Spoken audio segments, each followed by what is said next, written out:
for the passionate and touching special number. Thank you. 외국인들의 이 그 표현력은 우리가 참 배워야 될 것 같아요. 한국 사람은 저런 표현력이 안 나와요. 감동적입니다.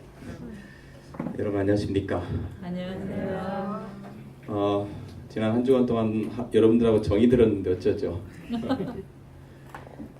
정이 많이 들었습니다. 우리 앞에 여성부장님이 계신데 말씀하시기를 내년에 기회 되면 그 3040 1박 2일 세미나를 한 번 더 부르시겠다고 얘기하셨는데 혹시 만약에 그게 되면 그때 좀 다시 뵀으면 좋겠습니다. 전도회를 때는 여러분들에게 드려야 되는 그 메시지들이 사실은 좀 한정적으로 정해져 있습니다.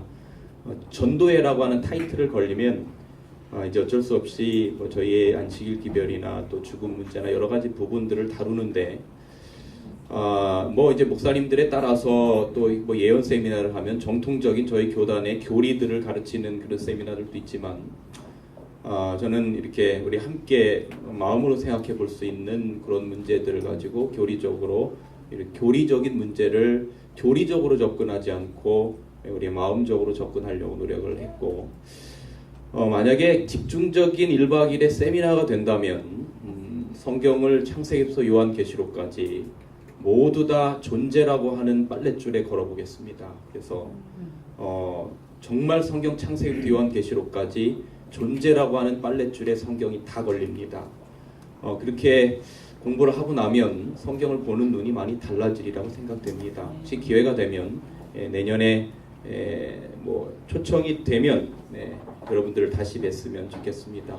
혹시 그런 기회가 있으면 좀 다시 뵀으면 좋겠습니다. 네.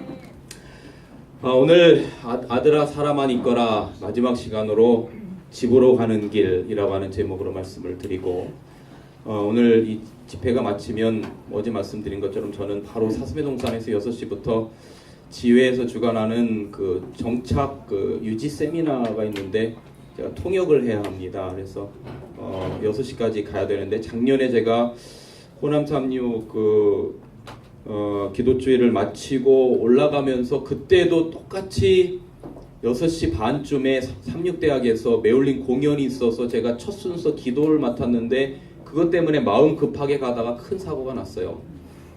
오늘도 똑같은 상황이 벌어졌어요. 그래서 좀 기도를 좀 많이 해주시기를 부탁드리고 그래서 좀 안전하게 올라가서 오늘 모든 저녁까지 일정이 다 맞춰졌으면 참 좋겠습니다. 아무튼 이번 한 주간 동안 첫째 광주에 대한 정말 좋은 이미지, 그 다음에 여러분들과 함께하는 이 아름다운 시간들 정말로 고맙고 감사하게 생각하고 마음속 한 구석에 큰 추억을 남고 그렇게 돌아갑니다. 그리고 이번 한 주간 동안 또 수고해 주신 우리 모든 여기 스텝진들, 우리 김영국 목사님을 비롯해서 모든 스텝진들 정말 감사를 드리고 또 바쁘신 중에서도 참여해 주신 우리 모든 분들께 감사한 말씀을 드리겠습니다. 여기 성경 창세기 3장 11절 우리 같이 한번 읽어볼래요? 하나님이 모든 것을 지으시되 시작. 하나님이 모든 것을 지으시되 때를 따라 아름답게 하셨고 또 사람에게 영혼을 사모하는 마음을 주셨느니라. 사람에게 하나님께서 영혼을 사모하는 마음을 주셨다라고 그렇게 말합니다. 이 영혼을 사모하는 마음은 다른 말로 표현하면 고향을 그리워하는 마음이라고 이해할 수도 있겠습니다. 제가 봤던 영화들 중에 지금도 참 잊지 못하는 영화가 하나 있는데 그 영화는 아마 여러분도 보셨을 것 같아요. 집으로 가는 길이라고 하는 영화입니다. 혹시 보신 분 계십니까? 네. 예, 혹시 안 보셨으면 요즘 얼마든지 구해보려면 보실 수 있을 겁니다. 실화를 바탕으로 만들어진 영화인데 한 번쯤 보시기를 제가 추천을 드립니다. 목사가 교인들에게 영화 보라고 추천하기 쉽지 않은데 추천하고 싶은 영화입니다. 제가 이걸 저희 아내가 추천해서 봤습니다. 여보 당신 이거 꼭 한번 보면 분명히 설교에 도움이 될 거야. 그래서 제가 보니까 진짜 도움이 돼서 오늘 예화를 쓰잖아요. 이 이야기가 뭐냐면 한 가난한 부부에게 실화를 배경으로 한 건데요. 1살짜리 딸아이가 있었어요. 근데 남편이 이렇게 이 사업 부도 또 여러 가지 그 보증을 잘못 써서 정말 쫄딱 망하게 됩니다. 그런데 어느 날 이 여자에게 아주 달콤한 제안이 하나 들어왔는데 뭐 어딘지 생전 들어보지도 못했던 그 가이아나라고 하는 곳에서 프랑스로 원석을 좀 운반해주면 한국 돈 400만 원을 주겠다라고 하는 제안이 들어왔어요. 그러니까 뭐 경제적으로 어려운 형편 가운데 400만 원이면 큰 돈이잖아요. 그러니까 이 400만 원 때문에 남편에게 말하지도 않고 겁도 없이 말이죠. 이 사람이 그 운반하기 위해서 가이아나라고 하는 곳으로 갑니다. 그리고 그곳에서 이제 이 원석을 들고 뭐 사람을 만났겠죠. 연락을 해서 원석을 들고 프랑스로 입국을 하는데 프랑스에 들어갔는데 입국하면서 잡혔어요. 근데 그게 알고 보니까 원석이 아니라 그 안에 코카인 마약이 들어있었던 것입니다. 그래서 마약범으로 그 체포가 되어가지고 이 그 주인공이 전도연이거든요. 이 마르크니크라고 하는 대한민국에서 완전히 반대쪽에 있는 프랑스령 어떤 섬 그에 정말 이곳에서 어마어마하게 뭐 비행기로 30몇 시간 이상을 가야 되는 곳에 수감됩니다. 그래서 그곳에서 약 2년 동안 수감이 되는데 정말 생전 처음 보는 아시아인이 거기에 감금된 거예요. 그리고 이 연약한 여자가 그 안에서 성폭행, 성추행, 수많은 정말 협박과 고통, 여러분 말로 형용할 수 없는 고통을 당해요. 그런데 주한 프랑스 이 대사관에서 여러 가지 이 남편이 좀 호소를 했음에도 불구하고 제대로 그 일 진행을 하지 못해서 억울하게 2년 감옥 생활을 하게 되지요. 그 다음에 이제 이분이 하여튼 우여곡절 끝에 2년 후에 재판을 받게 됩니다. 재판을 받게 되는데 이게 누구냐면 이 장미경이라고 하는 사람의 실화예요. 근데 재판부가 몇 년형을 내리냐면 그게 의도적이지 아니하였다라고 하는 게 판결이 나면서 1년형을 선고받습니다. 근데 이미 몇 년을 살은 것입니까? 2년을 살았기 때문에 1년에 관해서는 당신이 다시 그 재판에 수하면 뭐 항소한다거나 뭐 하면 다시 1년에 관련된 부분을 뭐 돈으로 받거나 어떤 보상을 받을 수 있다라고 이야기를 해줘요. 그런데 이 여자가 마지막에 하는 게 뭐냐면 나는 다 필요 없으니 그저 집에 가고 싶다라고 그렇게 말합니다. 그런데 이 영화의 마지막에 어떤 멘트가 딱 나오냐면 내가 그렇게 그리워했던 내 가족이 있는 집으로 가는 길이 너무나 멀고 험난했다. 그런데 지난 2년의 그 고통이 집이 있었기 때문에 그 고통을 견디어낼 수 있었다라고 말합니다. 사람이 본성적으로 고향을 그리워합니다. 제가 춘천중앙교회에서 목회를 할 때요. 어느 안식일 이 에덴에 관련된 설교를 하는데 설교 저 뒤쪽에 저 교우 한 분이 갑자기 설교하는 도중인데 소리를 크게 내면서 울어요. 이분이 북한에서 오신 분입니다.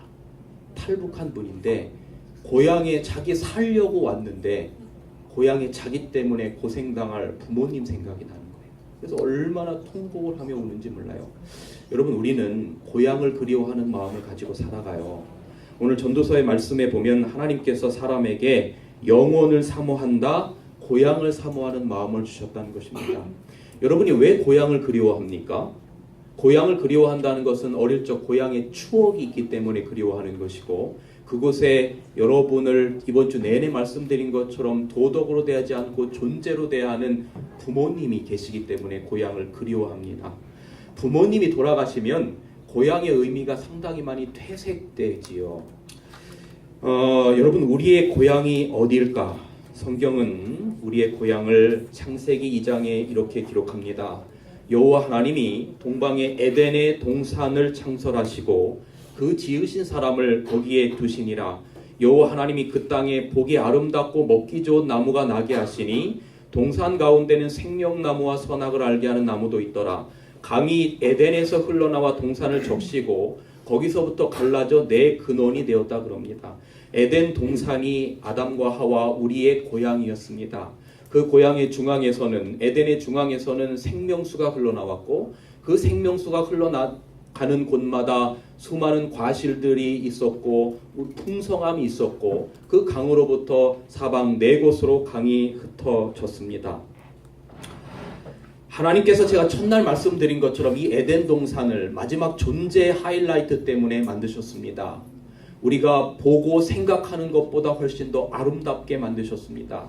그 존재 하이라이트 아담과 하와 때문에 그렇습니다. 여러분, 그 하나님이 정말 말할 수 없는, 참 제가 설교를 하다 보면 참 한계가 느껴지는데 정말 그 하나님의 마음을 조금 더 잘 표현하고 싶은데 그게 안 될 때가 많아요. 그러니까 제가 그걸 어떻게 다르게 말씀을 드릴 방법이 없고, 여러분이 정말로 사랑하는 자식을 위하여 그 준비하는 그 마음을 생각해 보면 뭐 하나님의 마음을 100분의 1이나마 이해하는지 몰라요. 그런 마음으로 만드셨어요. 그런데 그 자식이 말이죠. 그 자식이 에덴에서 사라지게 됐을 때 하나님의 마음이 어땠을까? 제가 왜 자꾸 뭐 세월호 이런 얘기를 하냐면 마음으로 느껴보시라 그래요. 여러분, 그 자식이 살아있을 때는 자식이 쓰는 물건, 그다음에 뭐 자식이 썼던 의자, 책상 이런 게 별 의미가 없는데 말이죠. 그렇게 큰 의미로 다가오지 않는데 막상 자식이 사라져 버리면 자식이 쓰던 그 물건들, 그 책상들, 공부했던 교실들, 그 연필 하나, 옛날 부모님과 함께 어릴 때 누렸던 그 추억 하나하나가 부모의 가슴에 빗으로 와서 꼽히는 겁니다. 그래서 부모들이 자식을 잃으면 그 집에서 못 살아요. 그리고 대부분 어떻게 하냐면 딴 데로 이사 갑니다. 왜냐하면 그 고통을 견딜 수가 없기 때문에 그래요. 여러분, 하나님이 에덴 동산에서 아담과 하와가 사라졌을 때 에덴 동산이 하나님에게 더 이상 기쁨의 동산이 되지 않았어요. 하나님이 선을 할 때마다 아담과 하와에게 오셔서 아담과 하와와 함께 사랑의 교제를 나누며 걸었던 그 추억의 길, 함께 따먹었던 그 맛있었던 그 과일들, 함께 누렸던 그 추억의 모든 장소가 아담과 하와 이 자식이 사라져 버렸을 때 하나님에게 있어서 그것은 고통으로 다가와요. 아담과 하와가 없는 에덴 동산에 하나님이 더 이상 오실 필요가 없는 거예요. 근데 여러분, 그래서 아담과 하와가 죄를 짓고 에덴 동산에서 그들이 살 곳으로 내보내셨다라고 제가 말씀을 드렸잖아요. 그런데 그 에덴 동산의 동편에 말이죠, 하나님께서 그 쉐키나의 불빛을 두셨다 그랬어요. 근데 여러분, 여기 보면 무슨 말이냐면 이런 말이 있어요. 지난번에 잠깐 보여드렸던 건데요. 에덴 동산은 사람이 그 즐거운 길에서 추방된 후에도 오랫동안 지상에 남아 있었다. 타락한 인류는 오랫동안 그 무제한 시대의 집을 바라보도록 허락되었다. 노아 홍수 전까지 에덴 동산이 이 땅에 존재했었다 그랬거든요. 근데 노아 홍수 때 하나님께서 에덴 동산을 걷어가셨다 그랬어요. 그런데 여기 끝에 뭐라고 하고 있냐면 아담과 그의 아들들은 이곳으로 하나님을 뭐 하기 위하여 나왔다? 예배하기. 거기에 하나님의 쉐키나의 영광이 거하셨던 곳이에요. 근데 왜 에덴의 동쪽에 하나님께서 불빛을 밝혀 놓으셨냐면,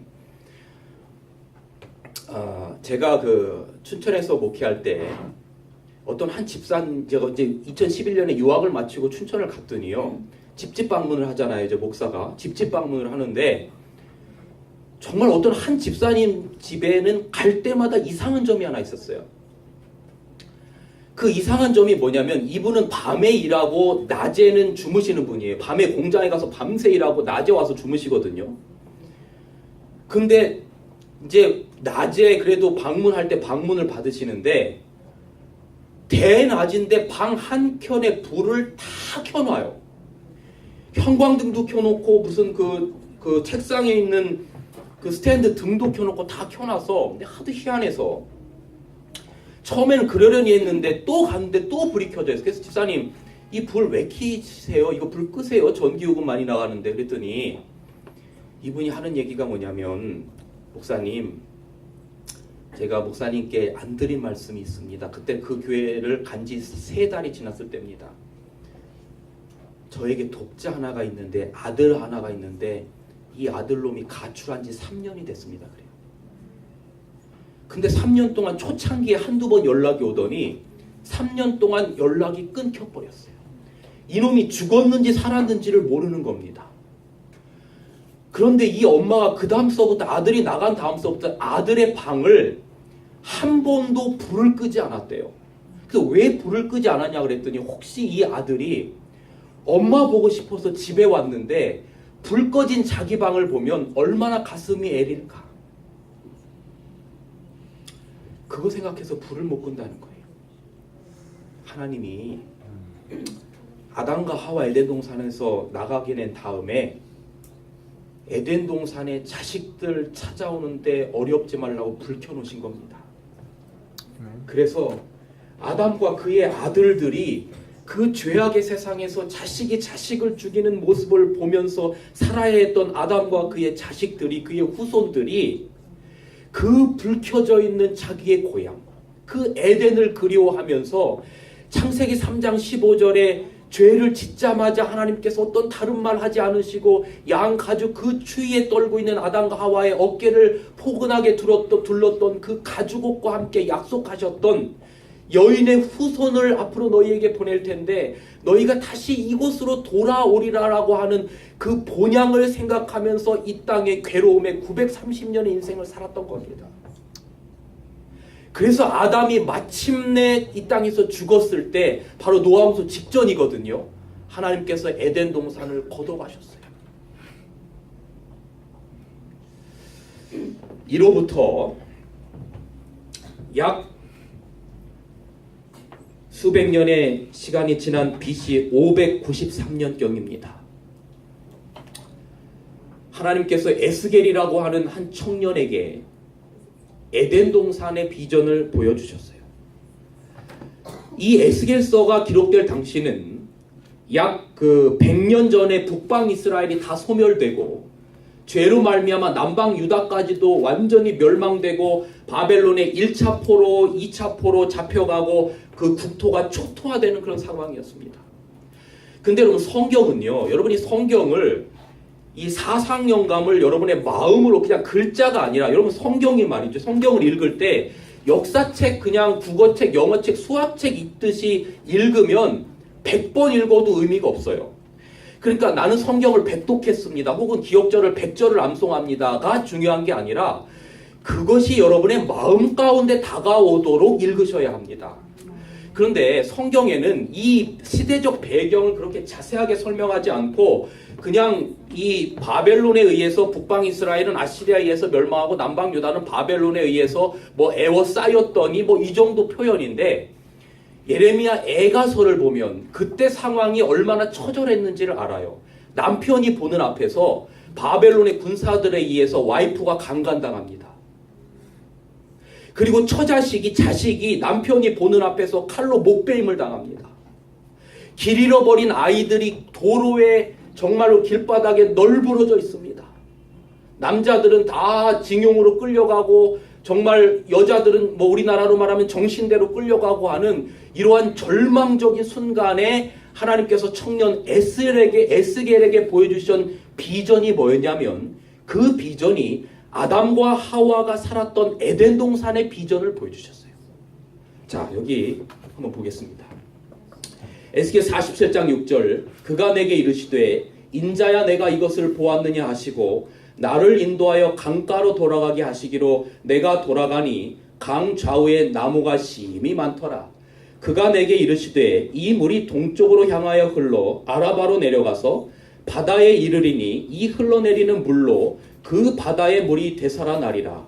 이 강물이 흐르는 곳마다 번성하는 모든 생물이 살고 또 고기가 심히 많으리니 이 물이 흘러 들어가므로 바닷물이 되살아나겠고 이 강이 이르는 각처의 모든 것이 살 것이며 강 좌우가에는 각종 먹을 나무 실과가 자라서 그 잎이 시들지 아니하며 열매가 끊이지 아니하고 달마다 새 열매를 맺으리니 그 물이 성소를 통하여 나옴이라. 그 열매는 먹을만하고 그 잎사귀는 약재료가 되리라 그랬어요. 그러니까 이게 뭐냐면 에스겔에게 보여주셨던 그 암울했던 시대에 에덴 동산을 보여준 겁니다. 에덴 동산에는 성소의 중앙으로부터 생명수가 흘러나와서 그 생명수가 흐르는 곳마다 나무들이 번성하고 열매를 맺었어요. 자, 에스겔 47장에는 그 생수가 어디로부터 흘러나오냐면 생명수가 성소를 통하여 흘러나오는데 성소로부터 흘러나왔던 생명수가 닿는 곳마다 나무가 풍성하고 열매를 맺고 달마다 과실을 맺고 물고기가 살고 하는 풍성함을 주신 것입니다. 여러분, 왜 하나님께서 이렇게 절망적인 시대의 상황 가운데 에덴 동산을 보여주셨느냐? 이게 바로 사람에게 영혼을 사모하는 마음을 심어주셨기 때문에 그래 너희가 이 땅에서 힘들고 어려운 거 안다.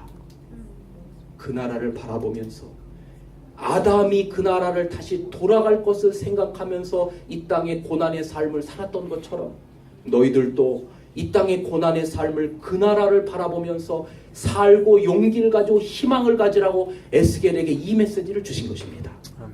이로부터 700년이 흐릅니다. 때는 예수님께서 하늘로 승천하시고 예수님의 제자들은 다 이 땅에서 형장의 이슬로 순교합니다. 마지막 제자 가운데 한 명 살아 있었던 요한이 복음을 위하여 반모섬의 유배당에 있을 때입니다.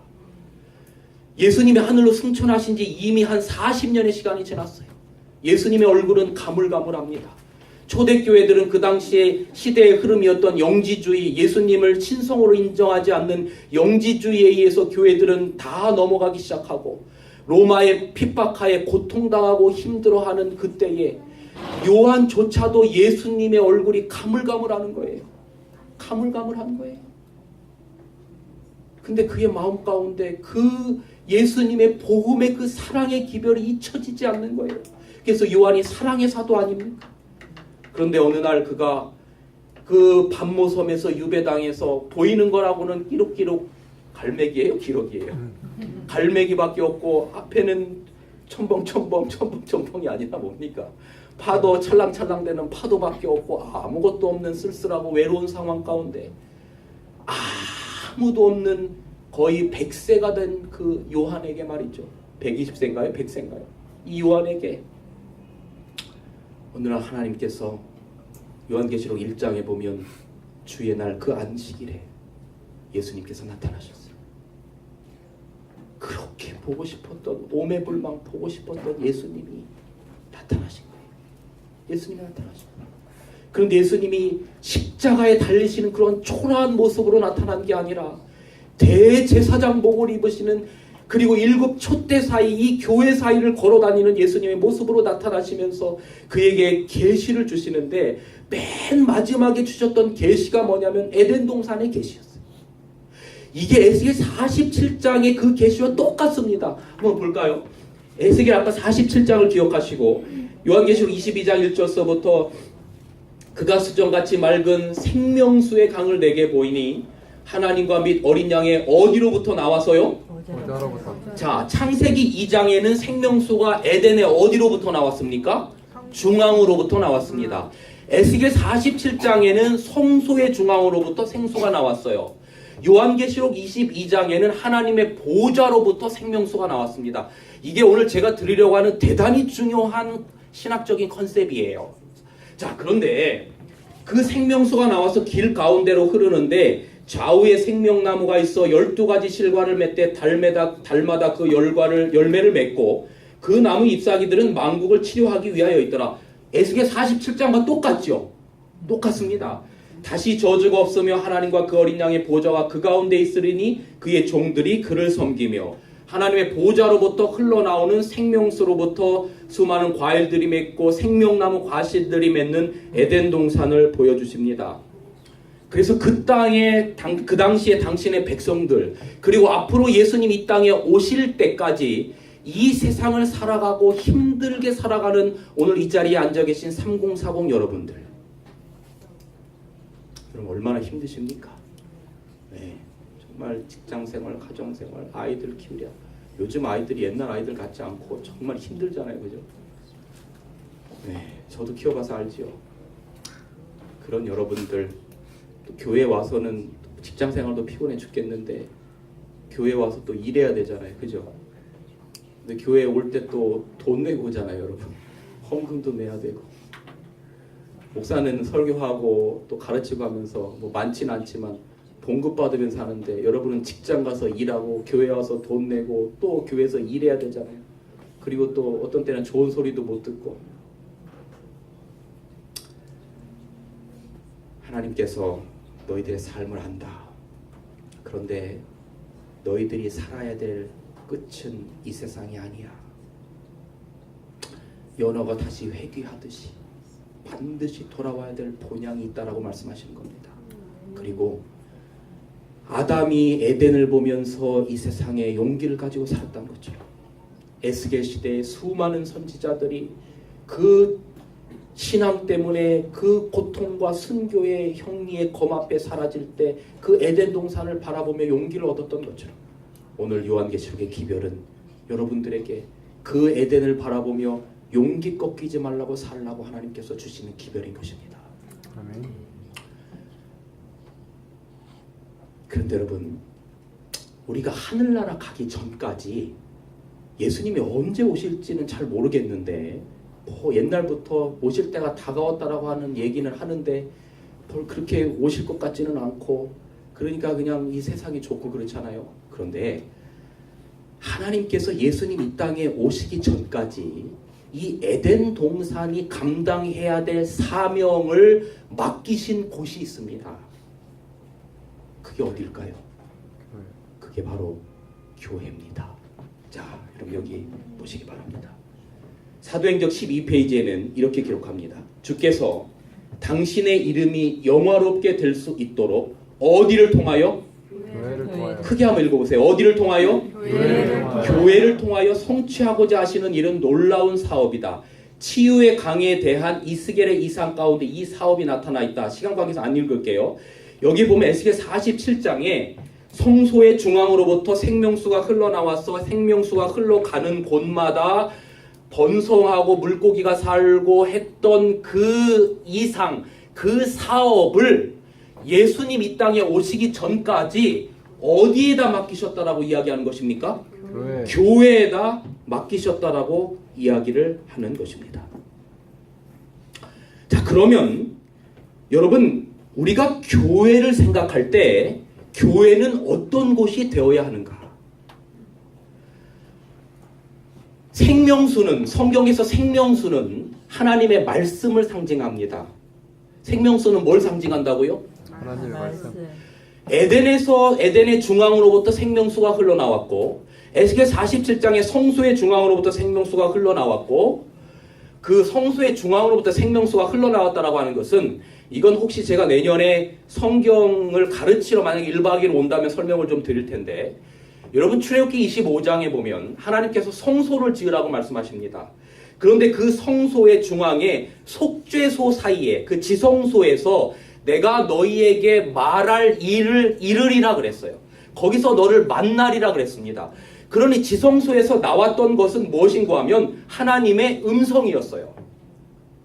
그러니까 성소의 중앙으로부터 흘렀던 생명수는 다른 게 아니라 이 물이라고 하는 것 상징적으로 하나님의 뭘 상징하는 겁니까? 말씀을 상징하는 겁니다. 그 다음에 요한계시록 중앙, 하나님의 보좌의 중앙으로부터 말씀이 흘러나와요. 여러분 요한계시록 4장과 5장을 보면 하나님의 보좌를 그리고 있는데 그 하나님의 보좌로부터 하나님의 음성이 흘러나옵니다. 이게 전부 다 하나님의 말씀이에요. 자, 그렇다면 이 에덴 동산의 사업을 오늘날 예수님 이 땅에 오시기 전까지 교회에다 맡기셨다라고 한다면 교회의 중심, 생명수가 흘러나오는 곳은 어디가 되어야 될까? 이게 교회 사업의 교회란 어떤 곳인지를 말하는 것입니다. 교회는 영어 문화원을 운영하는 것이 주된 목적을 이루는 것이 교회가 아닙니다. 교회는 어떤 무슨 음식점을 차려서 돈을 버는 게 교회의 주된 목적이 아닙니다. 교회는 교회의 말씀이 흘러나오는 곳이 하나님의 말씀인 단상이든지, 교회는 건물이 아니라 여러분 한 분 한 분이 교회입니다.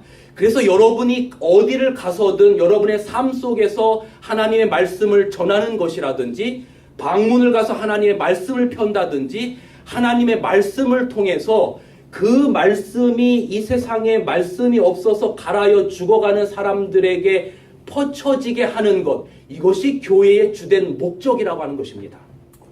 교회의 주된 목적은 하나님의 말씀을 통해서 죽어가는 비존재로 돌아가는 영혼들을 다시금 존재케 하는 일이 교회의 우선 목적이라고 하는 것입니다. 제가 2013년도에 충청 앞에 여름 장막붕해를 이제 어른들을 대상으로 집회를 하고 있었습니다. 저녁은 김대성 목사님께서 집회를 하셨고 저는 새벽 기도와 오전 강의를 했는데 새벽 기도회 때 이렇게 집회를 하는데 그날 저의 설교의 제목이 피투성이라도 살라는 제목으로 설교를 하고 있었어요. 근데 설교를 이제 은혜롭게 마치고 마지막에 에스겔에 나오는 피투성이라도 살라, 피투성이라도 살라, 내가 내게 말하는데 피투성이라도 살라라고 하는 그 성경절을 마지막으로 읽고 이제 반주가 나옴과 동시에 제가 호소를 하고 기도하면 끝나는 때입니다. 그런데 제가 그 피투성이라도 살라라고 하는 그 성경절을 읽는 순간 갑자기 여기 우리 그 뒤에 계신 우리 집사님 앉아 계신 그쯤에 앉아 계시던 딱 30대 한 초중반의 여자분이 갑자기 그 자리에서 소리를 내면서 팍 하고 울어요. 제가 지금까지 18년 목회하면서 설교하는 도중에 흐느끼는 분들은 봤어도 소리내며 우는 분들은 딱 2명 봤는데 한 분이 아까 제가 교회에서 설교할 때 북한에 가족을 두고 온 그분하고 그 여자분이었어요. 그래서 갑자기 모든 사람의 시선이 여기로 다 집중이 되는 거예요. 그래서 저도 이제 갑자기 당황해가지고 이제 기도회를 마치고 뒤를 가서 인사를 하는데 딴 분들이 다 나갔는데 그분만 어떤 한 옆에 같이 데리고 온 것 같은 교회 집사님이 이제 데리고 와서 목사님 잠깐 상담을 하시죠 그래요.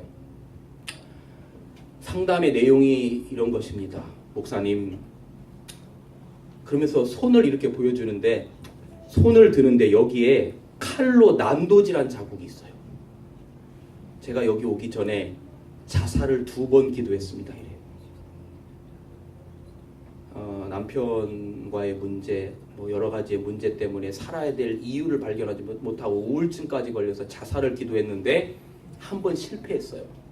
그리고 한 달인가 있다가 또 자살해야 되겠다 하고 또 손을 걷는데 그때 그 분이 사는 옆에 지금 같이 온 여집사님이 사는데 왠지 그때 따라 그분을 구도자로 삼았던 분인데 그분에게 가보고 싶더래요. 그래서 누구 엄마 하고 똑똑거리면서 가는데 아무런 인기척 소리가 없는데 한번 남편이랑 뭐는 다 이제 나가고 집에 아무도 없는데 느낌이 이상한 거예요. 순간 느낌이. 성령께서 저는 역사하셨다고 분명히 믿는 것입니다.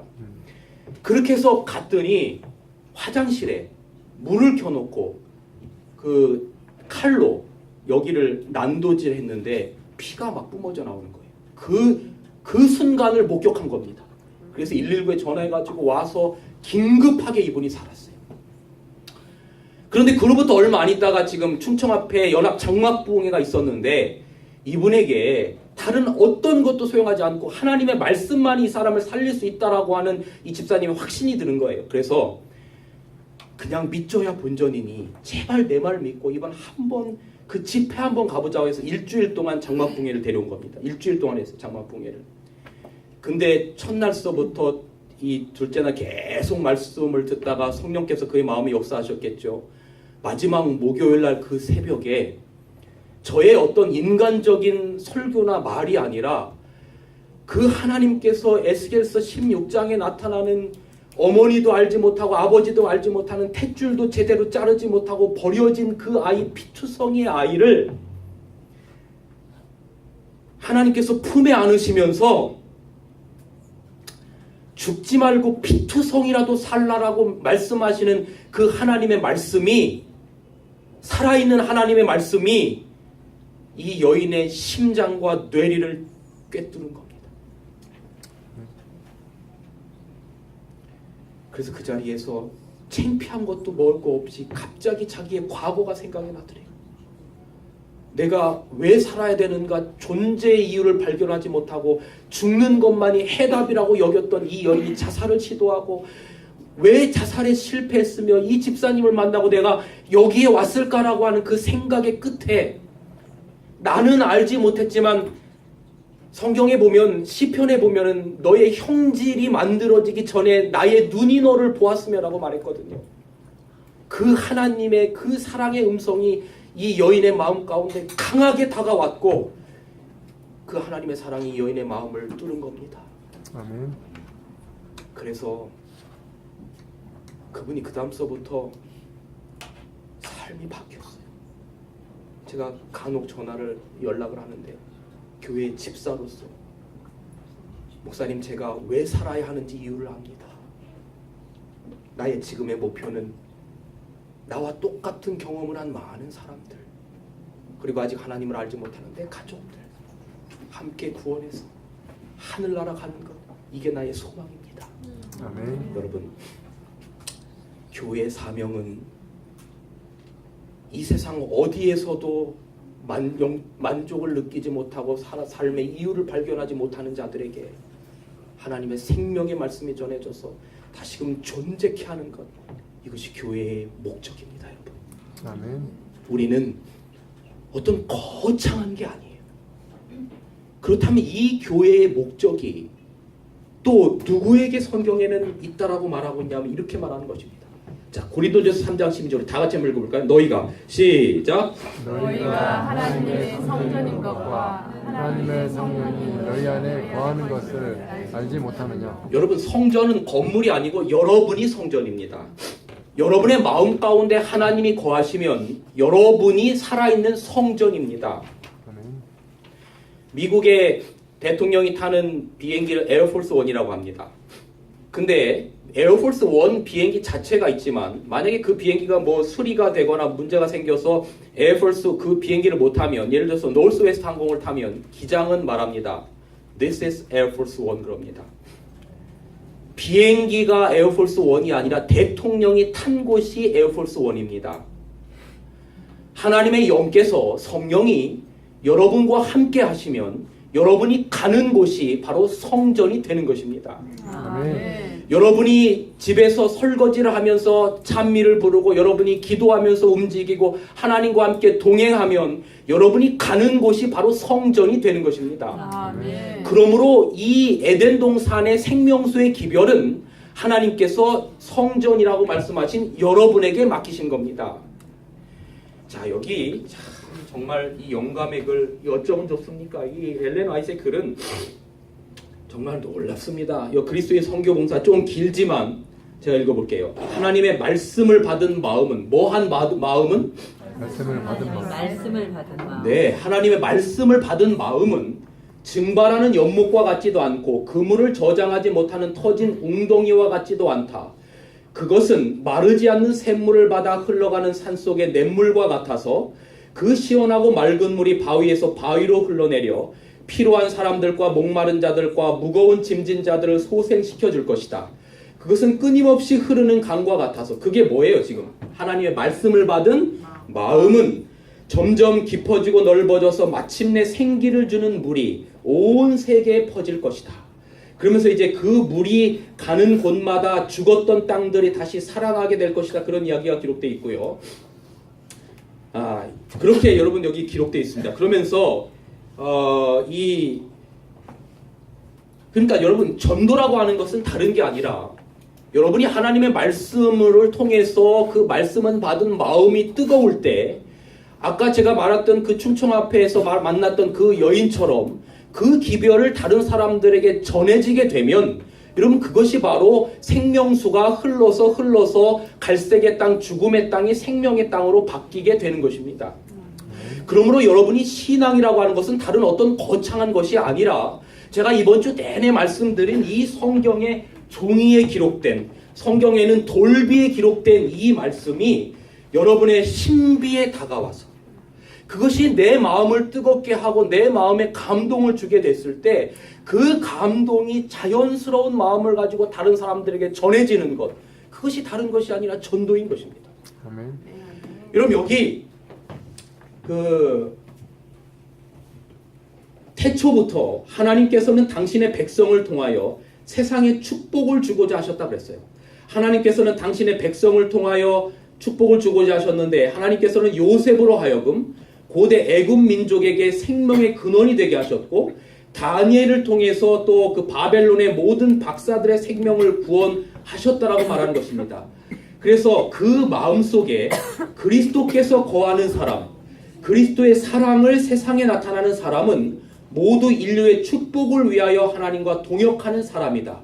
그가 다른 사람들에게 나누어 주기 위하여 구세주에게서 은혜를 받은 때에 그의 전생에서는 영적 생명의 조수가 흘러나올 것이다. 아멘. 아멘. 여러분, 우리가 먼저 하나님의 말씀으로 내 마음이 풍성하게 넘치는 그리스도인들이 되시기를 간절히 바랍니다. 아멘. 이것이 다른 사람들에게 꼭 넘쳐나가게 될 것입니다. 아멘. 그러면 어떤 사람이 그 생수의 강을 전달하는 역할을 할 수 있을까?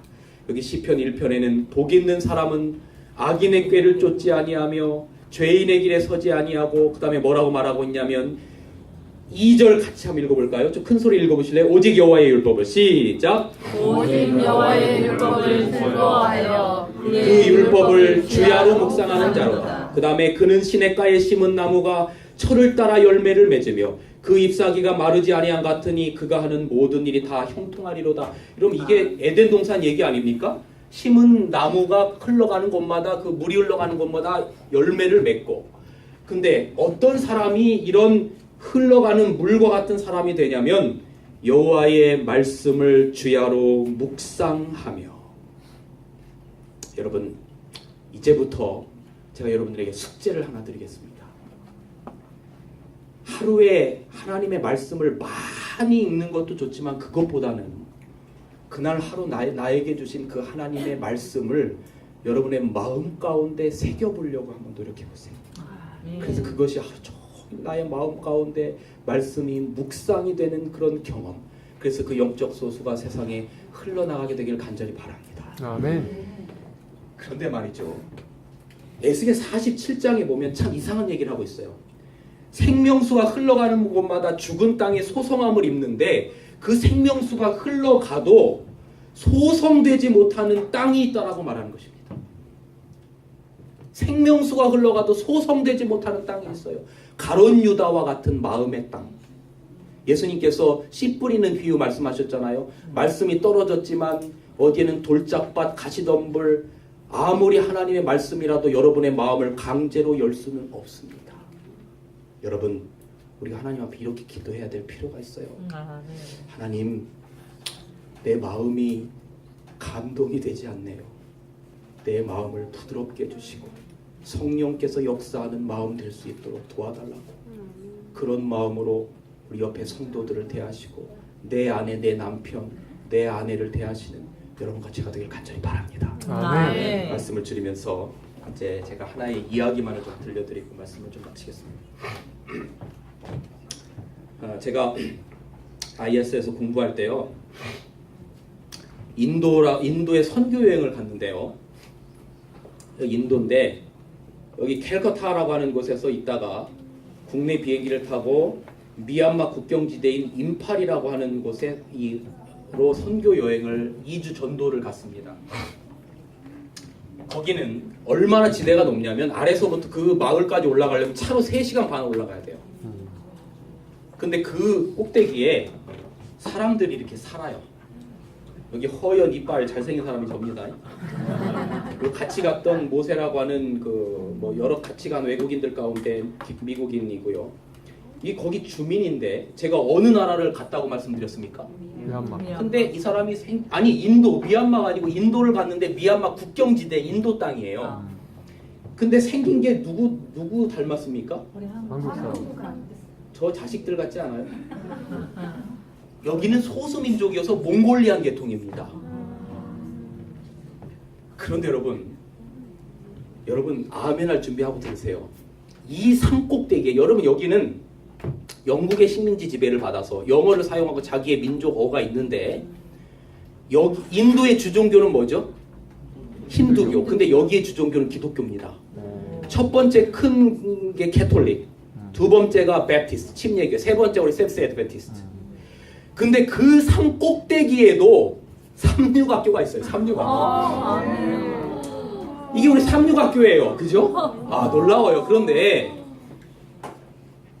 여기에 들고 다니는 가방이 다 한국에서 온 가방이에요. 이번 주 설교 중에 제일 반응이 좋네 이 사진 보였더니 다 애들이 이런 가방들 들고 다녀요. 여기까지도 한류 열풍이 있는데 전기가 안 들어와요. 그래서 일주일에 한 번씩 집집마다 자가 발전을 돌려가지고 전기가 들어올 때 뭐 하냐면 한국 드라마 봐요. 한국 드라마. 저보고 커피 프린스 봤냐 그러더라고요. 뭐 가수 비, do you know rain? 그래서 나는 갑자기 왜 비를 하냐 그랬더니 가수 비를 아냐고 이렇게 물어보는데,